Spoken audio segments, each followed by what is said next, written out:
Nafsu kan begitu, enak nyaman kerdikir, begitu dikir sendiri boro paling beberapa menit, beberapa saat, hitungan beberapa butir tasbih, udah pengen buru-buru sajidu. Tapi kalau enak nyaman tentram adem, pengen lama betah itu dengan adanya berjamaah. Makanya pengersa apa memberikan media fasilitas zikir itu 4. Zikir harian itu buat per individu kita. Zikir jahar, zikir khafi. Ya, zikir jahar, zikir khafi per individu. Tiap-tiap kita. Karena tiap-tiap kita ini tugasnya mas'ulun an ru'iyatihi, pertanggungjawaban kepemimpinan. Yang kedua, illa liya'budun. Yang pertama itu kepemimpinan untuk memimpin hawa nafsu supaya bisa sinkron dengan akal dan ruh. Illa liya'budun, pengabdiannya hanya kepada Allah. Adapun yang lain itu mengikuti dari apa yang sudah Allah tentukan. Sudah pernah saya sampaikan, isi baiat akal kepada Allah, jawabannya ana abduka wa anta rabbi. Ya, ruh pun sama, qalu bala syahidna, itu baiat. Jadi cenderungnya ruh dan akal itu ikut kepada apa yang menjadi ketentuan Allah. Adapun selain daripada itu itu mah gampang udah nafsu. Nggak bakal jauh, udah pasti nafsu. Ya, tasdikun bil qalbi wa qauluhu bil lisani wa amalu bil arkan. Dan buah daripada iman yang ada di sini itu akan melahirkan amal soleh. Illal ladzina amanu wa amilus sholih. Jadi orang yang bisa terselamatkan dari ruginya dia dalam masalah fasilitas waktu hanya mereka yang bisa melewatinya dengan keimanan dan amal yang soleh. Jadi biar kata misalnya Bang Entong megang bakwan, nyam nyam nyam nyam nyam nyam nyam nyam nyam nyam, di dalamnya bareng itu bibit benih iman tertanam dalam kalbu, jadi aplikasi akhlakul karimah.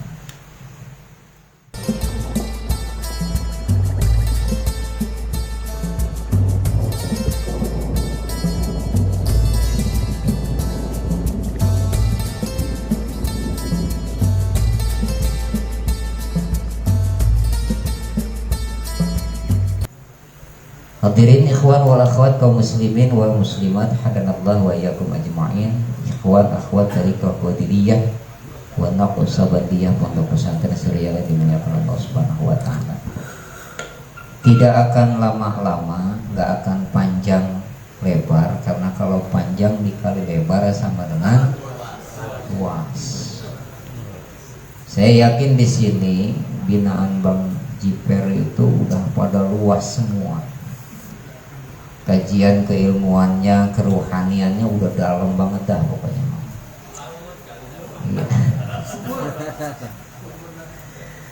Pokoknya udah luas, udah dalam, udah saking luas sama dalamnya nggak kelihatan sama saya. Luas, dalam nggak kelihatan. Kalau luas, dalam, kenapa nggak bisa kelihatan? Karena memang banyak penghalangnya. Seperti tadi ketika berangkat saya memang terlambat karena diguyur hujan. Itu jalanan karena ketutup air jadi rata semua. Kata Momon, mana lubang mana trotoar ini. Rata semua, nggak kelihatan. Itulah yang diupayakan, yang diusahakan oleh seorang aulia Allah kepada murid-muridnya. Jadi meskipun seperti nampak tetapi tidak ditampakkan, seperti terlihat tetapi tidak diperlihatkan, seperti tahu tetapi tidak untuk diketahui. Itu thariqah dan tasawuf. Lain halnya dengan syariat fikih. itu harus jelas, gamblang, harus benar-benar objektif, dan memang harus bisa dimengerti oleh akal. Tapi kalau thoriqoh itu bab ilmunya tasawuf ya, seperti tadi, seperti nampak tetapi tidak ditampakkan ya, seperti ada tetapi tidak untuk diada-adakan. Maka Tuan Syekh Abdul Qadir Jailani Qaddasallahu Sirran Nurani dalam manqobah khusus di bulan Syawal itu beliau punya tugas, tanggung jawab yang luar biasa, yaitu membebaskan para budak-budak dari perbudakan. Maksudnya budak-budak dari perbudakan adalah mereka-mereka yang suka banyak cenderung kepada yang selain Allah. Yang diuber itu harta, tahta, fasilitas hidup, kemewahan, dan lain sebagainya. Sementara yang ngasih banyak yang dilupakan. Nah itu Tuan Syekh, tugasnya beliau itu membebaskan orang-orang yang sudah terbelenggu dengan hal yang selain Allah, yang mestinya memang dia harus disembunyikan, bukan untuk diperlihatkan atau dipertontonkan, diwusulkan kepada Allah Subhanahu wa ta'ala. Makanya tadi saya dapat referensi bahasa Bang Jiper itu ada sekalian di baiat, sekalian di talqin. Pasti ada pertanyaan, baiat, talqin beda apa sama? Nah, gitu ya. Ada talqin, ada baiat. Nah, sebelumnya saya mau tanya nih, kali aja lah, namanya titik tempat majelis manaqib udah banyak sekarang, mubalignya, kiainya, penyampainya juga sudah banyak mungkin yang menyampaikan. Pastinya lah enggak gelap-gelap amat. Kira-kira ada yang tahu nggak apa itu talqin atau baiat, atau beda apa sama? Ada yang tahu? Cung? Benar, tawadu semua. Dalam bener. Beda. Naon beda anak? Beda ngaran. Kertas. Beda baiat dengan talqin. Bahasa sederhana nama baiat itu perjanjian, talqin itu penanaman. Jadi setelah ditanamkan harus ada perjanji, atau sebaliknya perjanjian dulu baru ditanamin dulu. Kenapa ada baiat, ada talqin? Karena yang namanya manusia itu adalah makhluk yang gak jelas. Kenapa dibilang makhluk gak jelas? Karena level nafsunya aja sampai 7. Dari mulai amarah sampai dengan kamilah. Itu pun yang bisa sampai kepada kamilah bisa dihitung dengan jari, dan emang sudah ada bagiannya. Atau zaman dulu sampai di kamilah, kira-kira apa ya, Ji? Hah? Lawamah masih banyak. Mulhimah kita, insya Allah. Mutmainah, ya. Mutmainah itu bisa sampai di mutmainah aja udah wow. Pakai gitu. Wow, gitu. Kenapa? Karena yang namanya orang itu bisa tenang kalau udah tercapai apa yang menjadi kebutuhan menurut nafsu.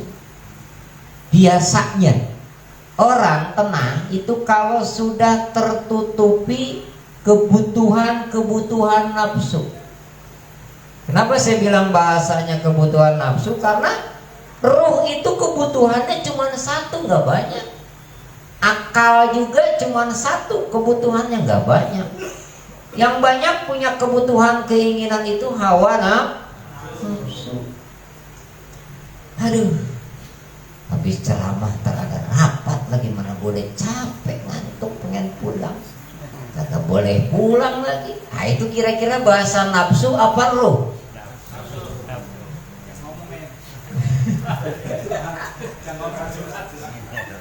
Ini kayaknya curhat ya. Itu bahasa nafsu. Karena yang namanya nafsu itu disesuaikan dengan hawa, sinkronnya itu. Hawa bukan. Hawa itu adalah keinginan dalam diri. Ketika dia lelah, dia butuh istirahat. Ketika dia lapar, buru-buru pengen makan, makanya banyak yang nambah, ya kan? Buru-buru nih, udah lapar nih, antrian panjang lagi. Nah itu udah, pokoknya kebanyakan bahasa nafsu. Makanya Tuhan Syekh Abdul Qadir Jalani kata Nurani itu setiap tahun tuh kerjaannya itu membebaskan manusia dari perbudakan ke dunia. Dari perbudakan yang bisa punya prioritas atau kecenderungan dirinya itu kepada fasilitas nafsu. Makanya beliau setelah membebaskan dari perbudakan, dari hawa nafsu yang berlebihan, nggak tanggung-tanggung diusulkan. Kenapa nggak buru-buru langsung takut balik nggak bener lagi. Nafsu kan begitu, enak nyaman terdikir, begitu dikir sendiri boro paling beberapa menit, beberapa saat, hitungan beberapa butir tasbih, udah pengen buru-buru sajidu. Tapi kalau enak nyaman tentram adem, pengen lama betah, itu dengan adanya berjamaah. Makanya pengertian apa memberikan media fasilitas zikir itu 4. Zikir harian itu buat per individu kita, zikir jahar, zikir khafi, ya, zikir jahar, zikir khafi per individu, tiap-tiap kita. Karena tiap-tiap kita ini tugasnya mas'ulun an ru'iyatihi, pertanggungjawaban kepemimpinan. Yang kedua illa liya'budun. Yang pertama itu kepemimpinan untuk memimpin hawa nafsu supaya bisa sinkron dengan akal dan ruh. Illa liya'budun, pengabdiannya hanya kepada Allah. Adapun yang lain itu mengikuti dari apa yang sudah Allah tentukan. Usaha, ya, dagang, karyawan, apapun bentuk aktivitas keduniaan itu adalah fasilitas penunjang untuk ibadah. Niat saja ibadah, maka semuanya akan dinilai amal soleh di hadapan Allah. Makanya supaya kita nggak kecolongan ketika bekerja, beraktivitas, nggak luput dari amal soleh, tuh ada zikir khafi. Jadi kalau kita lupa niat, aduh pengen niat nih supaya jadi ibadah di hadapan Allah, nah, cukup dengan kita hidupkan khafinya, panteng terus khafinya, ya kan gitu, panteng terus khafinya, terus sambungkan kepada yang punya bimbingannya, ya, kepada mursyid yang irsyad, maka ya, itu akan menjadi tabungan reward bonus kita, poin ibadah di hadapan Allah Subhanahu wa Ta'ala. Ya, Bang Entong nih, ya kan, biar kata tibang megangin gagang tripod sama headphone, dalamnya begini. Dia megang kue tuh, jangan dilihat kue, dimakan kuenya. Nah, udah dimakan, di dalamnya hidup. Tuh sambil ngunyah gitu. Nah, udah di hadapan Allah disaksikan malaikat, dipelototin momon, waduh.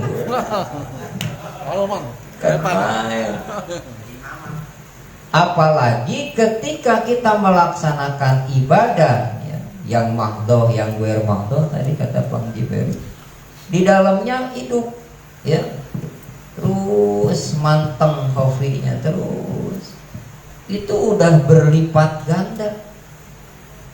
Jadi nggak usah banyak mikir kita pengen dapat pahala gede, udah jangan deh.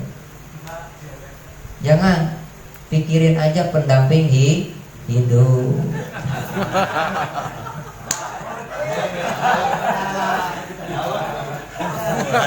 Iya. Kalau ngomong di depan tukang gali sumur harus dalam, Pak. Iya, bukannya apa-apa, nanti di sana yang bakal jadi saksi amal soleh kita siapa? Iya kan? Iya. Udah, tenang aja, saya belain. Ya, hadirin ikhwan wal akhwat kaum muslimin wal muslimat hadanallahu wa iyyakum ajmain. Penanaman talqin, baiat perjanjian. Itu perjanjian dan talqin diberlakukan untuk makhluk yang namanya manusia pun yang diciptakan oleh Allah, dan itu adalah menjadi media utama buat makhluk Allah. Sudah pernah saya sampaikan isi baiat akal kepada Allah. Jawabannya ana abduka wa anta rabbi. Ya, ruh pun sama. Qalu bala syahidna. Itu baiat. Jadi cenderungnya ruh dan akal itu ikut kepada apa yang menjadikan Tuhan Allah. Adapun selain daripada itu itu mah gampang udah nafsu. Nggak bakal jauh, udah pasti nafsu. Dia mah orangnya nafsuin banget. Kita kan kadang salah mengartikan. Arti nafsu buat model kayak kita, nafsu pitingangeun gitu, pinapsuin perup, larinya kepada amaroh. Amaroh dibedain, kita diartikan amaroh di kita mah kadang-kadang emosian. Padahal amarah itu adalah level nafsu yang paling rendah. Sifatnya apa? Lebih cenderung kepada keburukan ketimbang kebajikan. Ya, hadirin ikhwan wal akhwat kaum muslimin hadanallahu wa iyyakum ajmain. Karena saya tadi janji gak lama, jadi saya simpulkan saja bahwa yang pertama, tujuan Allah ciptakan kita untuk beribadah kepada Allah. Yang kedua, kita punya tanggung jawab besar, tugas di hadapan Allah. Apa?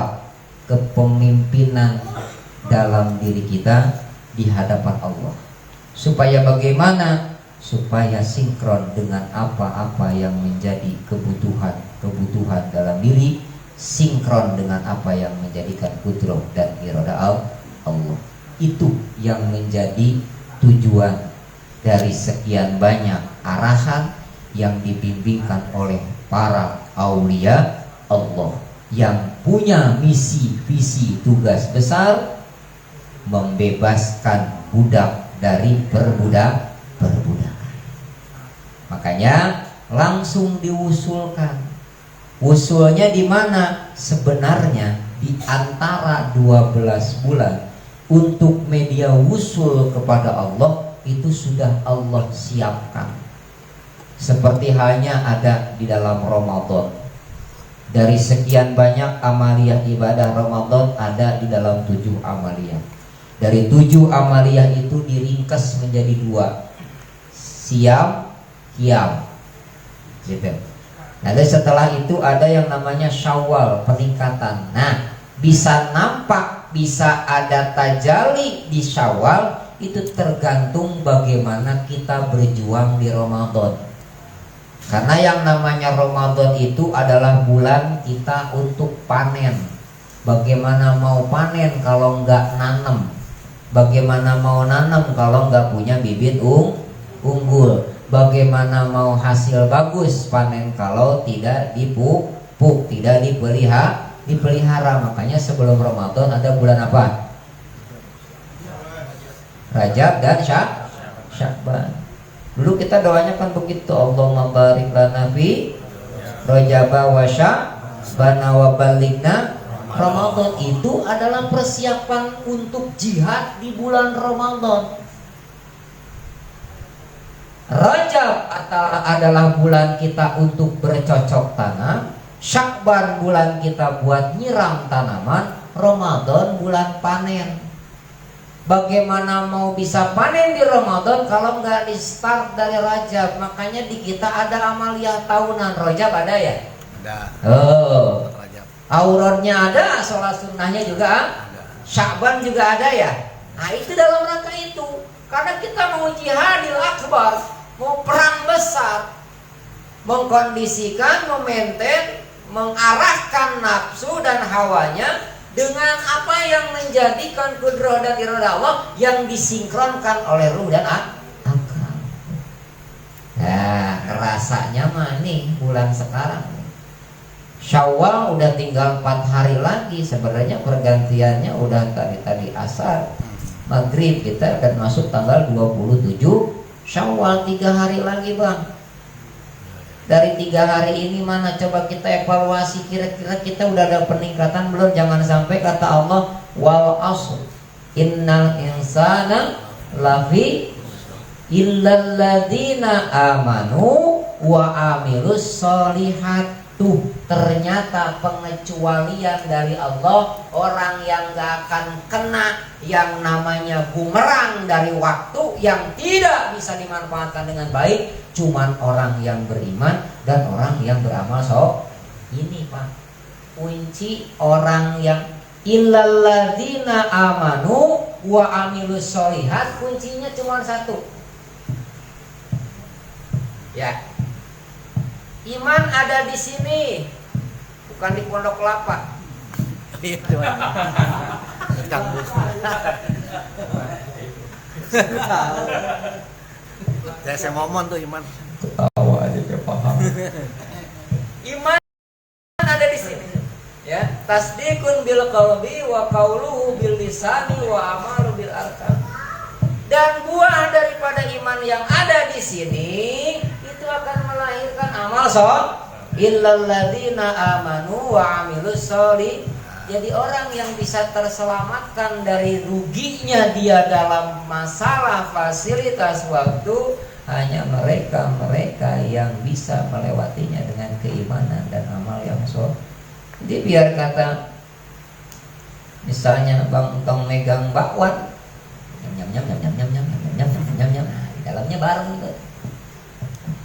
itu bibit benih iman tertanam dalam kalbu, jadi aplikasi akhlakul karimah. Jadi intinya kita supaya bisa Rabbana atina fid dunya hasanah wa bil akhirati hasanah wa qina adzabannar. Perjuangkan iman